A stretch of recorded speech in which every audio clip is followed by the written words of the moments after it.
Ternyata pembantaian di Palestina adalah sebuah rencana yang sudah disusun bertahun-tahun sebelumnya. Siapa yang merencanakan? Ayo kita lihat tayangan berikut ini. Assalamualaikum teman-teman cerita untung. Berita tentang akhir zaman masih saja menjadi perhatian publik. Dari kehadiran Imam Mahdi sampai bangkitnya kekhalifahan Muslim hingga adanya pengendali dunia di balik beberapa peristiwa besar. Mari saksikan pemaparannya bersama Ustadz Rahmat Baikuni hanya di Cerita Untung.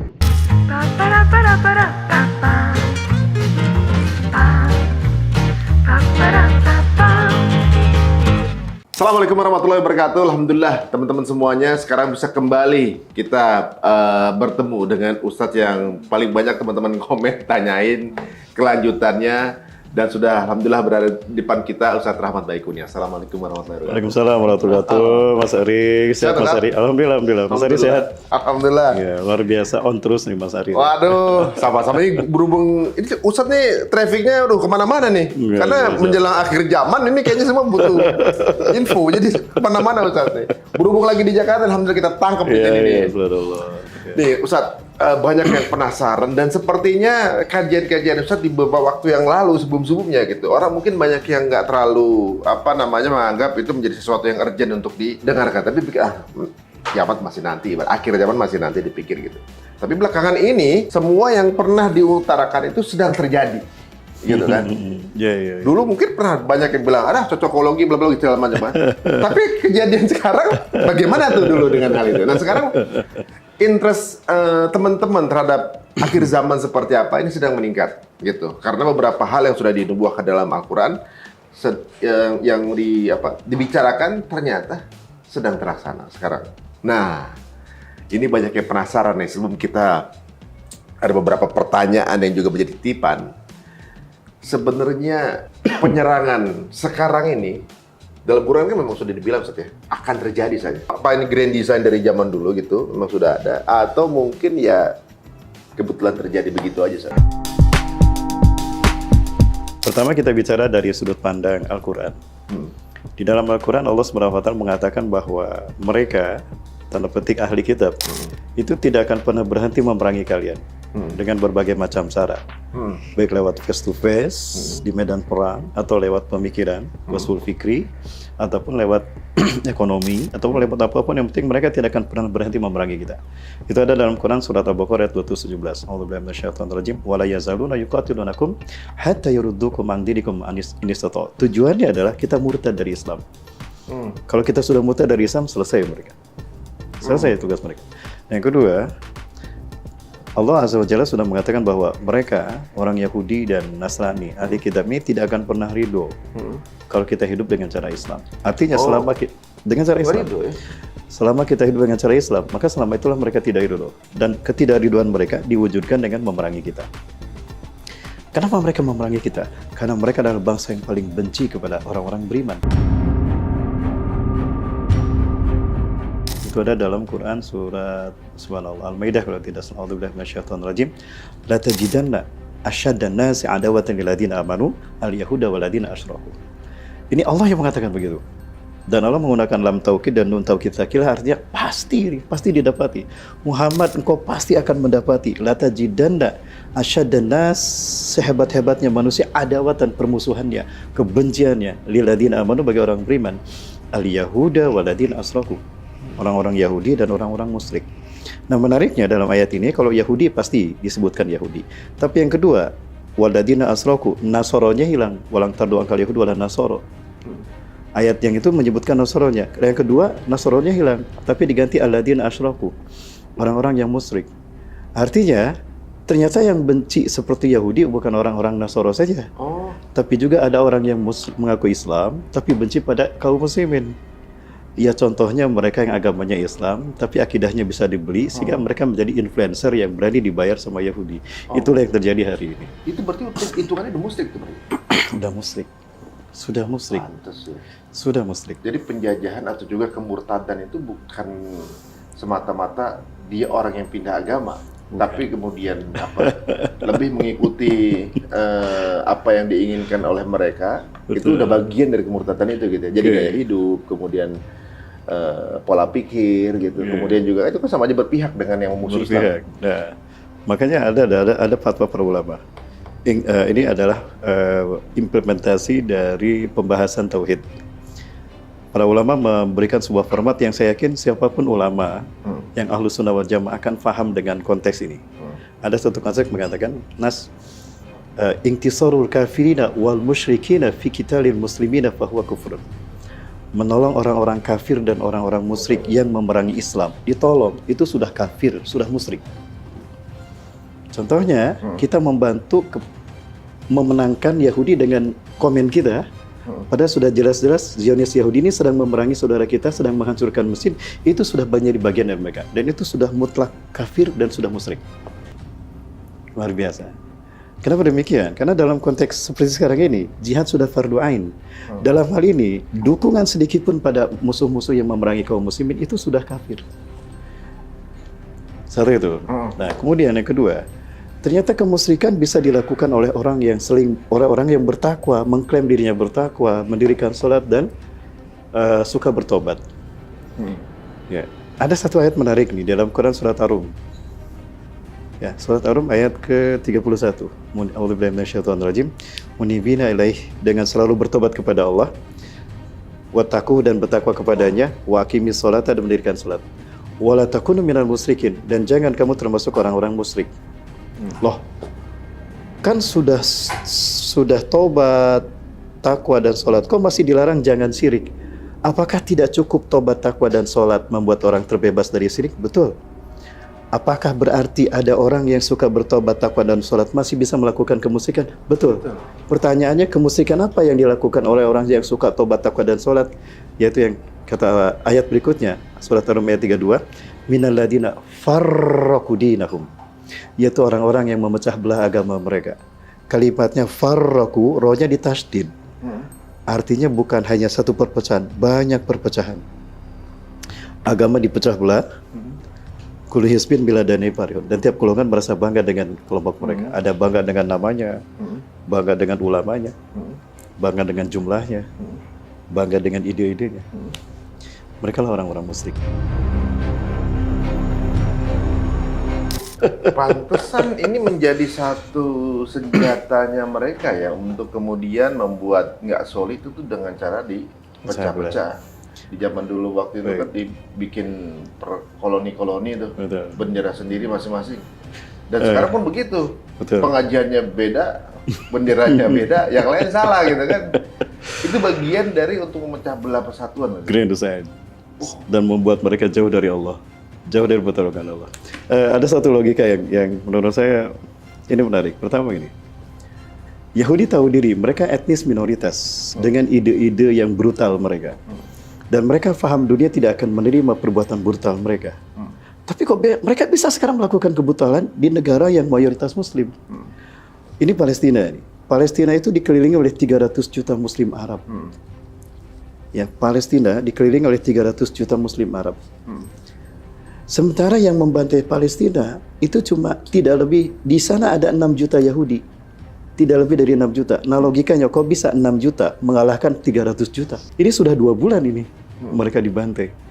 Tapi kok yang 300 juta ini kok nggak berani melawan yang 6 juta? Logikanya kalau yang 300 juta kencing barang-barang itu 6 juta Yahudi tenggelam tuh. Tapi untuk kencing barang-barang aja nggak bisa. Nah, sebelum Yahudi menyerang Palestina, ini negara Arab sekelilingnya dipecah belah dulu. Divide et impera. Dipecah belah. Udah dipecah belah, diangkat bonekanya. Jadi pemimpinnya. Angkat ini bener. Kamu mau benar-benar kerajaan apa republik? Saya ingin kerajaan. Nenek moyang republik. Oke, tapi boneka mereka ini. Nah, sehingga ketika Yahudi mau membantai Palestina, negara-negara Arab ini sudah dibungkam oleh raja mereka yang menjadi boneka mereka. Dan itu yang terjadi. Wah, itu teknik yang tinggal di template, bro ya. Al-Quran sudah mengingatkan itu. Al-Quran sudah mengingatkan itu. La yuqatilunakum jami'an. Mereka tidak akan memerangi kalian kalau kalian bersatu padu berjamaah. Illa fi quran muhassonah. Melainkan di balik etnis-etnis kuram, kampung-kampung yang berjauhan. Aumi wari judur, atau di balik-balik benteng. Benteng nasionalisme. Oh, waduh. Jadi fitnah-fitnah, divide itu divide Fight and empiring. Jadi jadi kerajaan kecil satu-satu. Tadinya satu, mereka jadi punya empire masing-masing. Betul. Ini yang dipakai juga waktu untuk menaklukkan Indonesia, Ustaz ya? Betul. Sebetulnya itu. Jadi ketika Turki Utsmani runtuh, itu umat Islam sudah dipecah belah seperti kue lapis dan dibagi-bagi. Palestina, Jordan, Inggris, Lebanon, Suriah, Prancis, Pakistan, Inggris, Aljazair, Prancis, Afrika, Prancis, Irak, Inggris, Pakistan, Inggris, Malaysia, Inggris, Indonesia, Belanda. Coba kita dijajah Inggris, pintar bahasa Inggris kita. Iya. Kalau itu makanya saya juga kemarin ada apa namanya anggapan dari salah satu ustadz kita gitu yang mengatakan bahwa Indonesia tuh nggak dijajah. 30 tahun itu Indonesia tuh berjihad. Kenapa? Soalnya kan negara dijajah pasti bisa bahasanya. Kita nggak ada yang bisa bahasa Belanda kan? Ya, karena susah kali. Dan itu 360 tahun kan? Kok nggak berpengaruh budayanya? Nggak bisa gitu kita. Akhirnya saya bertanya, betul dijajah 360 tahun? Iya. Agamanya tetap mayoritas Muslim sekarang. Benar. Kenapa Apa tidak Protestan? pengkerdilan aja Ustaz ya? Sepertinya. Biar nyawanya biar Chill. semangatnya tuh semangat Chill. orang kalah gitu. Betul. Soalnya kalau saya sudut lihat dari sudut pandang entertainment gitu ya. Kalau di Amerika kan narasinya pemenang gitu. Hero pasti dari Amerika. Yeah. Kalau film ada jagoan pasti Amerika jagoan. Rambo, Avengers segala macam gitu kan. Iya, iya. Kita dengan ditanamkan kita terjajah 30 tahun, kalau sinetron peran utamanya tuh yang dibully kan, yang ditindas, dibully. Kalau jadi jadinya komedi gitu, Betul. yang dibully yang jadi peran utama kan. Terus kalau sekarang di sosial media tuh yang terbully victim gitu kayaknya yang didukung gitu. Apa itu pengaruh kali saat ya? Betul, betul. Seolah-olah kayaknya kita mbak orang kalah gitu kayaknya. Waduh, besok ganti deh, sekarang ganti narasi kita. Waduh, luar biasa. Jadi sekarang ini kalau kita lihat ya, dari penjelasan Ustadz tadi, bagaimana ternyata salah satu teknik untuk membuat umat muslim itu enggak solid itu dengan cara dipecah-pecah, diberikan kebanggaan atas benderanya sendiri Ustadz ya. Iya, betul. Tapi di sisi lain, mereka mencoba untuk menyatukan peraturan, ibaratnya gimana Ustadz? Mereka kan lagi bikin satu mata uang. Jadi Uni Eropa satu mata uang, kemudian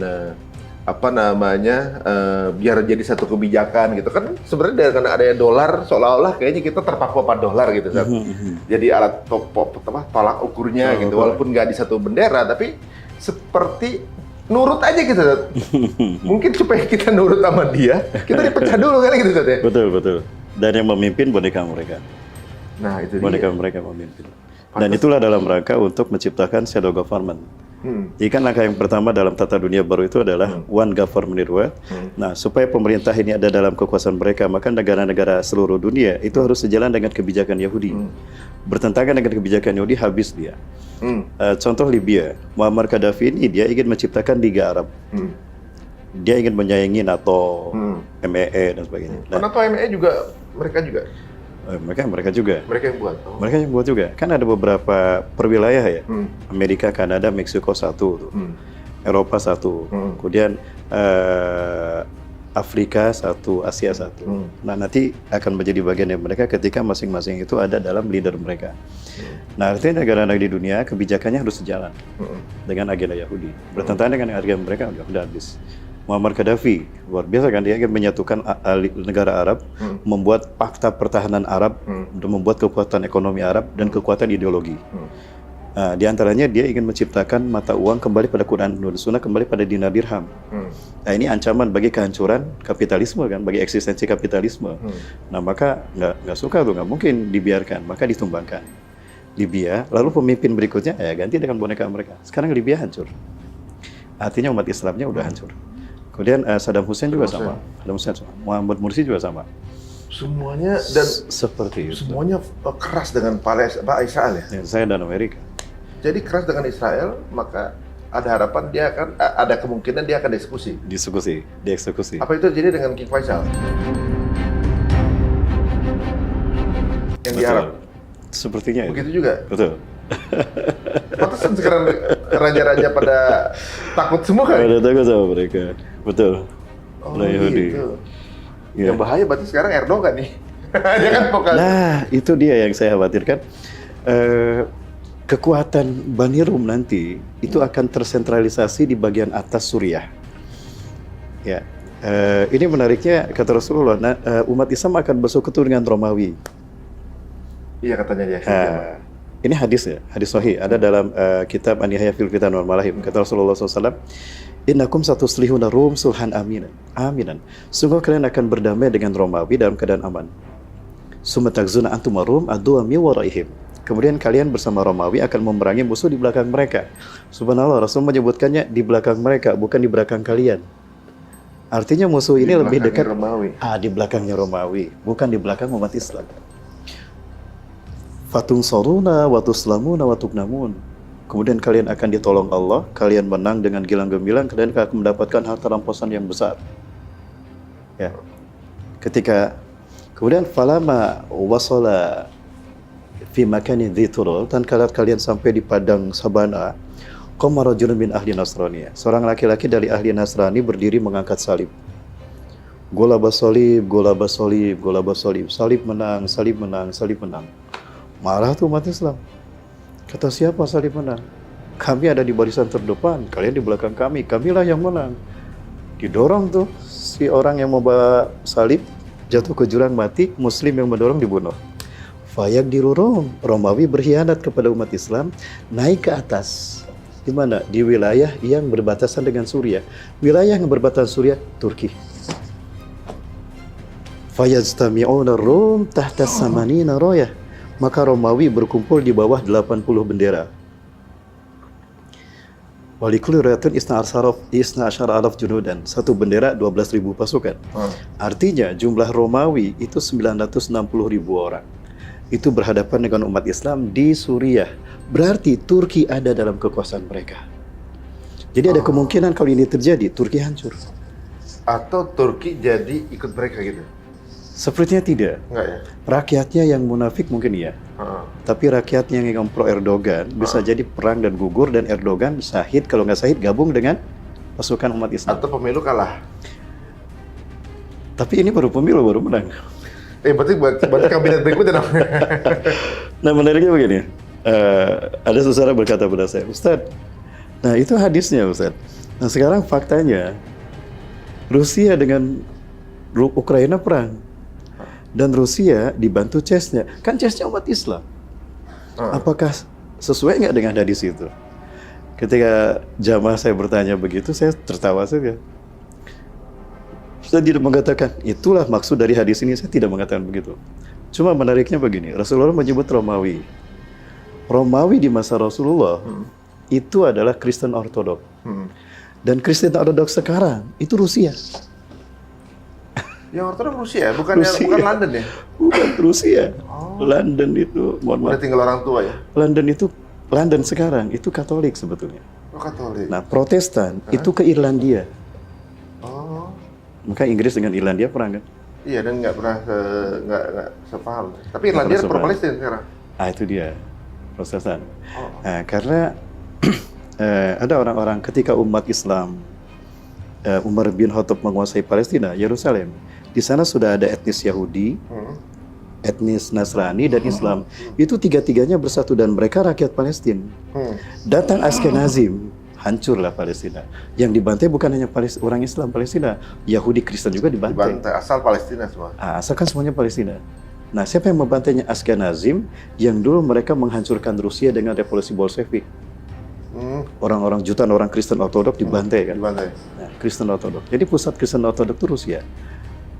Nah, Rusia sekarang perang dengan Ukraina. Nah, Ukraina kan di belakang Rusia, bukan di belakang CES-nya. Dan CES-nya Muslim.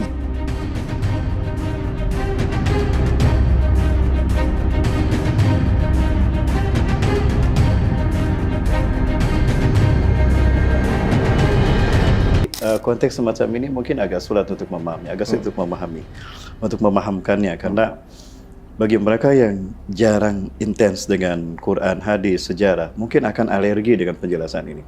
Bahwa ternyata fakta-fakta Perang Dunia Ketiga sudah disebutkan Rasulullah SAW dalam hadisnya, yang sama Abu Hurairah disembunyikan sampai akhir hayatnya, menjelang wafat baru disebutkan. Karena Abu Hurairah takut para sahabat nggak akan paham. Emang Apa yang yang Abu Hurairah sembunyikan? Rasulullah dalam hadis-hadis itu menyebutkan arus, alhir, Amerika. Nah, ada indikator lain, Imam Mahdi ini akan muncul setelah matinya penguasa Hijaz, Raja Hijaz. Hijaz itu tempat yang terbentang dari Mekah ke Madinah. Artinya, Imam Mahdi akan muncul ketika Raja Saudi Arabia meninggal.